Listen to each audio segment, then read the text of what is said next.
তার সঙ্গে হয়তো জমিয়ে গল্পটা হলো না, কিন্তু তাকে নিয়ে বলতে পারে। আসলে আমি প্রায় 10 বছর ভাইয়ের সাথে কাজ করেছি। কখনো সুযোগ হয়নি রেডিওতে কথা বলার, যেহেতু আমি পিছনের মানুষ ছিলাম। আর সে সবসময় বলতো যে তোমার আমার কাজ না স্টুডিওর মধ্যে ঢুকবা না হুটহাট। এটা কেন বলতো সে আমাকে পরে বুঝিয়ে বলতো।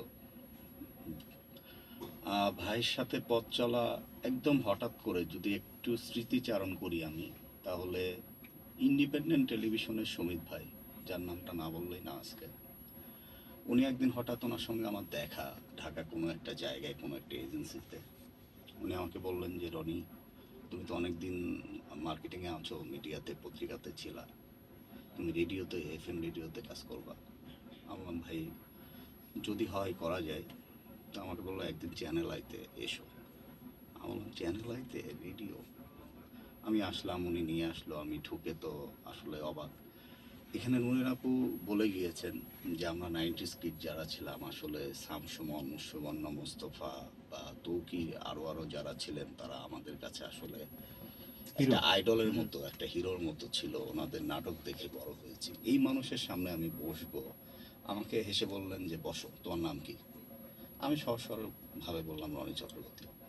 তুমি কি আমার সাথে কাজ করতে পারবা? মনে হয় না। কেন স্যার? স্যার বলার দরকার নেই, সরাসরি ভাই বলো। পড়াশোনা কোথায়? আমার রাজশাহী ইউনিভার্সিটি। ও তুমি আমার ইউনিভার্সিটি? আমি তখন প্রথম জানলাম যে ওনার বাসা রাজশাহীতে এবং উনি রাজশাহী ইউনিভার্সিটি। তো বললো আমার সাথে কাজ করতে গেলে প্রচণ্ড মানসিক শক্তিশালী একজন মানুষ হতে হবে প্রথমে। কারণ সেলসটা হচ্ছে তুমি বাজারে গেলে তোমাকে ধাক্কা দিবে। ভাই ধাক্কা দিবে মানে? না, তোমার গায়ে ধাক্কা দিয়ে ফেলে দিবে না। তোমার যারা রেডিও আরও 10টা 20টা আছে, তারা কি তোমাকে জায়গা দিবে? বা তুমি যে এইটা বাংলা গান জানা বাজায়, তুমি জানো বাংলা গান কোথায় বিক্রি করবা? বাংলা গান শুনে তুমি তো আগে লাভ দিয়ে চলে আসলা। তো মানে এমন অবস্থা, আমার গায়ের মধ্যে একটা কাঁপুনি শুরু হয়ে গেছে যে কোথায় আসলাম, এটা কি ভাই বা নাকি আমাকে ভয় দেখাচ্ছে, এরকম একটা ব্যাপার। আর ভাই আমার মাল্টিপল মানুষ লাগবে। ওই তুমি বাইরে যাবা, ঘুরে আসবা, বলবো ভাই আমার মিটিং শেষ, এই ধরনের মানুষ দিয়ে কিন্তু আমার কাজ হবে না। অফিসে ঢুকবা, বাসায় যাওয়ার সময় নাই, কাজ করতে হবে। যদি কাজ করো আমার সাথে, কাজের সুযোগ আছে। আর আমি শুরুতেই বলে দেই, এখানে সবাই সেটা উল্লেখ করেছে যে আমার 30% কাজের মানুষ চাই আর 70% ভালো মানুষ চাই। তুমি যদি ভালো মানুষ হও, তোমার মধ্যে যদি অনেস্টি থাকে, তোমাকে বাকিটা শেখানোর দায়িত্ব আমার। তোমাকে আমি এমন একজন ঘোড়া বানাবো যে দৌড়ালে আর মানুষ যেন ভয়ে সরে যায়। এবং আমি আজকে এখানে দাঁড়িয়ে আসলেই বলতে চাই যে আমি এখানে জয়েন করার আগে আরও 2-3টা প্রতিষ্ঠানে ছিলাম, কিন্তু সুমন ভাই আমাকে তৈরি করেছে আজকের রনি। আজকে আমি যেখানেই যাই, আমি যখন হসপিটালে বিজনেস ডেভেলপমেন্ট সার্ভিস এবং পাবলিক রিলেশনে জয়েন করি, বললাম ভাই আমি একটা বিশাল বড় দায়িত্ব নিয়েছি। বলো তোমার শিখাইছে না, আমি 10 বছর কি শিখলাম? আমি বলছি তো যেখানে যাবা তুমি পারবা, তুমি কাজ করো, কোনো সমস্যা নেই, তুমি তোমার মতো কাজ করো, তুমি পারবা। ভাই এখানে ফরেনার আছে, সো হোয়াট? ফরেনার কি তোমার থেকে বেশি কিছু জানে? ওরা বাংলাদেশের কি জানে? মানে এই যে সাহসটা।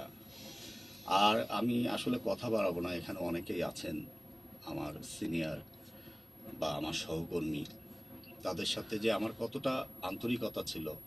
এমনও দিন গিয়েছে এখানে শামসুল ভাই আছে, রঞ্জন আছে, আমরা একসাথে রাত জেগে এখানে ঘুমিয়েছি কমিউনিটির জন্য, খেলার জন্য একটা টিম হয়ে কাজ করতাম। আমি যে বিজনেসে ছিলাম, ওরাও কখনো মনে করতো না আসল ভাইরা যিনি আমাদের টিমের না, বা আমিও মনে করতাম না ওনারা কমেন্টেটার হলেও ওনারা আমাদের সঙ্গে ছিল স্থায়ীভাবে। এই একবার পরিবার বলতে যা একটা বোঝায় পরিবার সেটাই। বলতে যা, টুটুল ভাই ছিল আমাদের অ্যাডমিনটা দেখতো, কলি আপু ছিল, তারেক ভাই আছে। ঈদে যখন শো হতো আমি এই ভিতরে এসে বসে থাকতাম সবার সাথে চুপটি মেরে, একটা ভাই নুরেন আপু, কলি আপুর সাথে। আমি 3 বছর টানা ভাইয়ের সাথে একা আমি আল্লাহ কাজ করেছি। প্রচণ্ড কাজ পাগল মানুষ ছিল। একটা ছোট্ট উদাহরণ আজকে না দিলেই না। 2015 বিশ্বকাপ নিউজিল্যান্ডে সম্ভবত, যদি ভুল না করি, তখন 3:30টায় খেলা শুরু হবে। ভাইয়ের প্রচণ্ড জ্বর, 103-4। ভাবি বাচ্চা নিয়ে আসলো।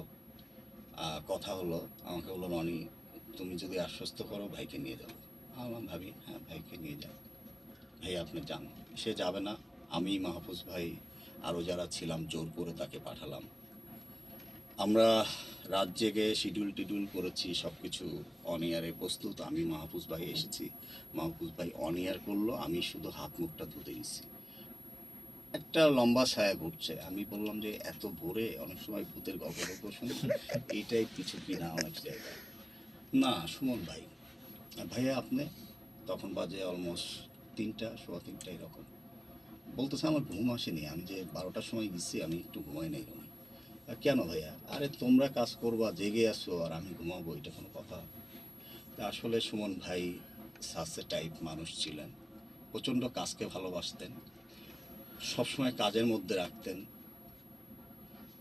মানে আসলে আমি বলতে পারতেছি না ওনার সাথে আমার ব্যক্তিগত সম্পর্কটা, অনেকেই হয়তো আমার কলিগরাও জানে না। মানে এমন ছিল, আমার পেটের সমস্ত কথা উনি জানতেন, ওনার অনেক গভীরের অনেক কিছু আমি জানতাম।